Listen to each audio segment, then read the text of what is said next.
Pons, powerful hit. FEU only had 2 spikers in the front line, Pons and Karandang. So it may seem like Adamson has the upper hand in this play because they have 3 blockers who only have to watch out for 2 of FEU's spikers. So in this play, Karandang went for a running attack and Pons went for an outside hit.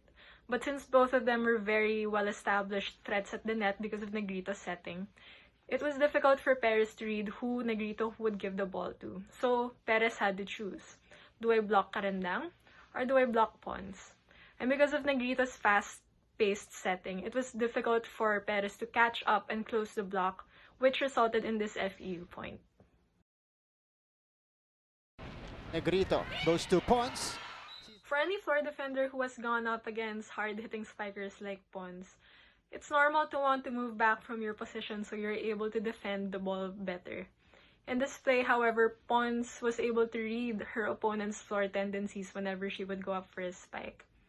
Negrito set a 3, and Pons saw that Adamson's libero, Ponce, moved back to dig her spike, and it left a very big hole right behind Adamson's blockers. So Pons took advantage of this. Instead of going for a spike, she easily dropped the ball right behind the blockers, and Ponce was late to react and read this, and it resulted in this FEU point. But recovers, Emnas again to Galanza. In this game and throughout the season, Dacaron was one of Adamson's lethal middle hitters, especially since she had the height and the speed for it. So FEU's blockers knew better than to leave her unguarded at the net. That's why in this 3-ball play when Dacaron went for a running attack, she was able to pull 2 of FEU's blockers with her. Emnas knew this, she took advantage of this, and she knew that setting up Galanza would only leave her with 1 FEU blocker. And they were able to successfully score the point with this play. Great defense there. Dacaron there. Because Jema Galanza was one of Adamson's top scorers in that game, FEU's middle blocker Villarreal quickly made her way to block Adamson's outside hitter.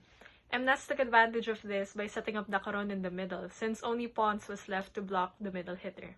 For middle hitters, now this is very important. Every time you go down from a block, you must make yourselves available to attack anywhere, because setters can quickly feed you a ball right before blockers can react to you and you can score a point.